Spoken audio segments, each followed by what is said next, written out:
David Ben Gurion speaking in Jerusalem. Good evening. This is Nu in Hong Kong. Now, here is Edward R. Murrow. Good evening. Tonight's Small World unites two statesmen and scholars who are also old friends. From Jerusalem, Prime Minister David Ben Gurion. And from Burma, we are picking him up from Hong Kong, former Prime Minister Nu of Burma. Prime Minister Ben Gurion, there's an open circuit to Hong Kong, if you would like to say shalom. Shalom, Mr. Nu. Shalom, Mr. Ben Gurion. Oh, you hear me? Yes. How are you?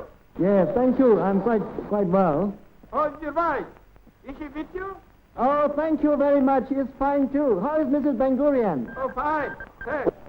She remembers you. We all remember you. Mr. Prime Minister, I visited your country in 1955. I remember still that I was taken to a site which your government proposed to turn into a garden. At that time, it was... What? At that time, the government proposed to turn it into a garden. It was only full of rocks, not even art.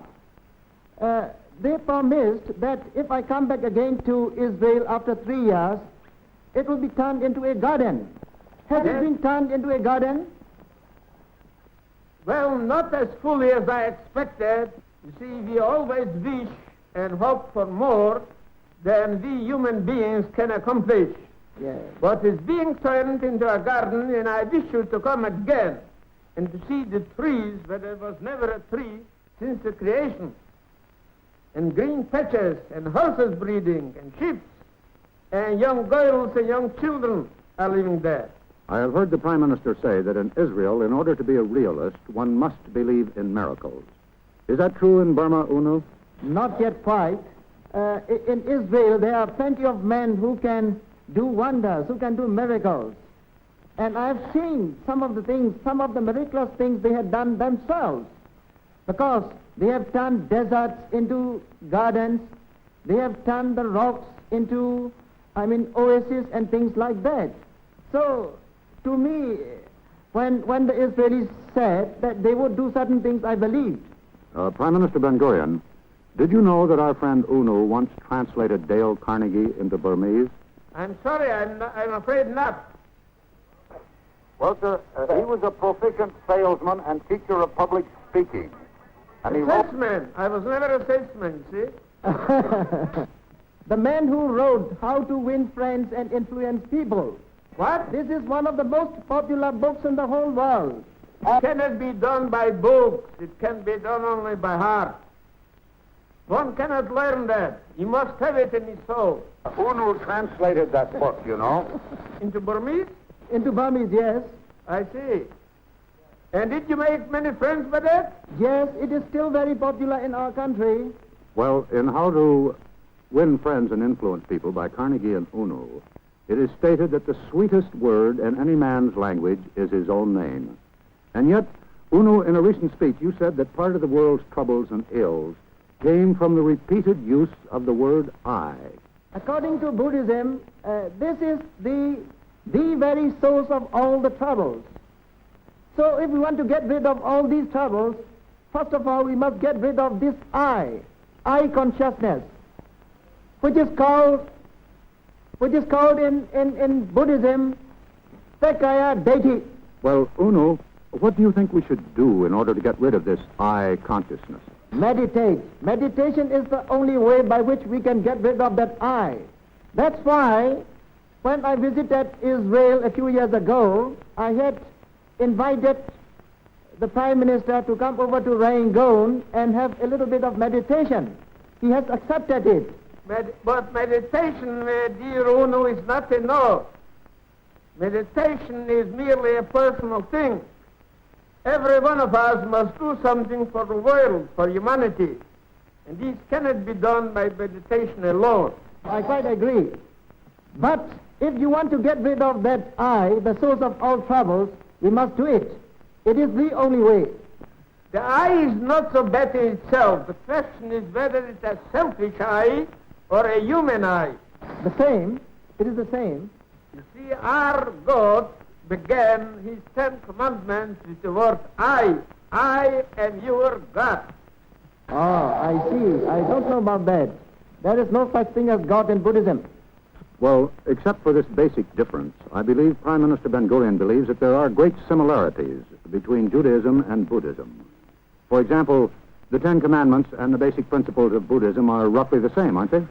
No, we have not only 10 principles, there are 4 groups of commandments for lay Buddhists and 1 group for the priests. In the first group, there are 5 commandments. In the second, 8. The third, 9. And the fourth, 10 commandments. The 5 commandments are quite essential for all the lay Buddhists. These are: you must not kill, you must not steal, you must not commit adultery, you must not tell lies, you must not drink intoxicated liquor. It is quite essential for every lay Buddhist to observe the first group of 5 commandments. He cannot break any one of them. For the priests, there are 227. So I don't think you will be very much interested in listening to the 227 commandments or rules of Dinia for the priests.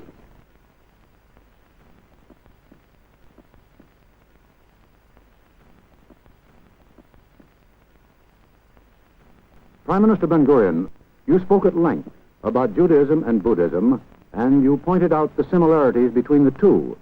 But I have the feeling that UNU does not entirely agree with you. It is similar and different. It's similar in that respect that Buddhism wants people to live in peace, love each other, help each other, and to draw away hatred. Yes? The best saying of the Buddha, as far as I know, in the Dhammapada, where he says that enmity doesn't cease by enmity, Yes, yes. only by love. And this is almost the same what he said in our Torah, that you should love your fellow men like yourself. That's the similarity. But there is also a difference. There is a great deal of pessimism in Buddhism. The Buddha said that life is suffering and misery and pain and sorrow. While it is true that there is misery and suffering in life, but we believe there is also joy and creativeness in life, and not merely misery. That's the difference. Buddhism is not pessimistic, it is optimistic. We put special emphasis not on suffering, but getting out of the suffering. That is that is the thing on which we put special emphasis. Well, gentlemen, there are certain similarities in your careers, at least to the extent that both of you, at the height of your political power, voluntarily stepped down. Ben Gurion to go to the desert and raise sheep, and UNU to go to a monastery and contemplate.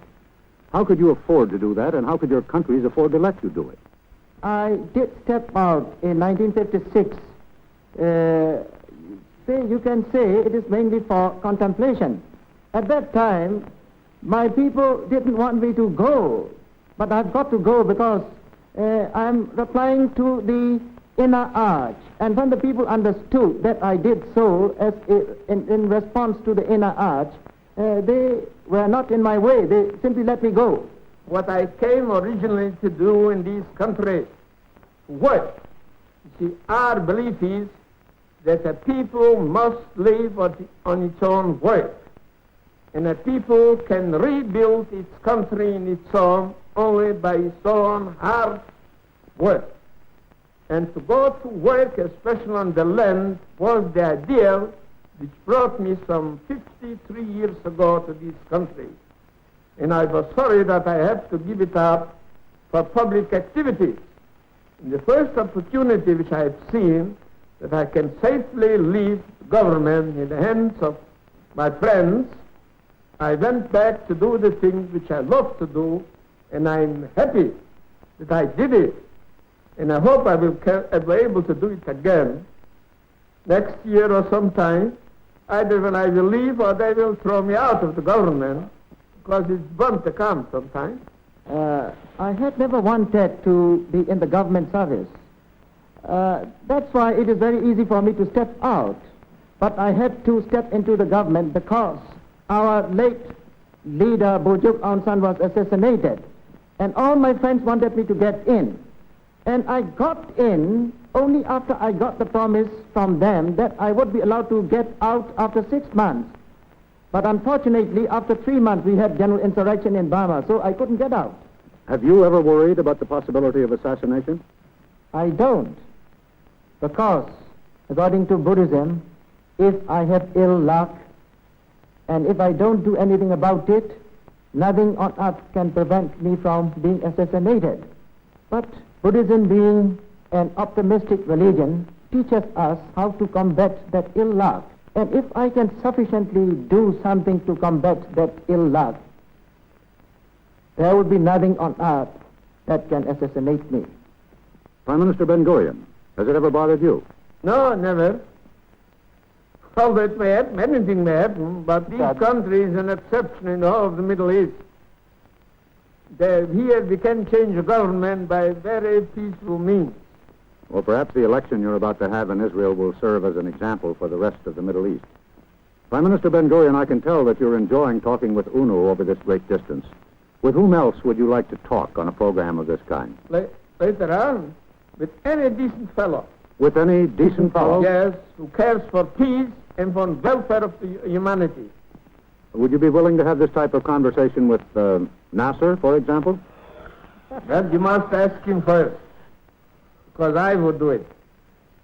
If he would ready to talk peace, then yes. UNO, if we should arrange a conversation between Prime Minister Ben Gurion and President Nasser, would you be willing to sit in my place as the moderator? Moderator? Yes. If both of them agree, will agree, I don't mind. Well, gentlemen, we have reached the end of this conversation. Would you care to say good night to each other? Good night, Mr. Prime Minister. Good night. I hope we will see each other sometime. I should very much like to. And give my regards to your wife and on behalf of my wife, too. Yes, give my regards to Mrs. Ben Gurion, too. Thank you very much. Yes, give my salams to the people of Israel, will you? And I wish your people prosperity and peace. Yes. Shalom. Shalom. Oh, bravo. Shalom, shalom. Thank you very much, and good night and good luck. Next week's guests in just a moment.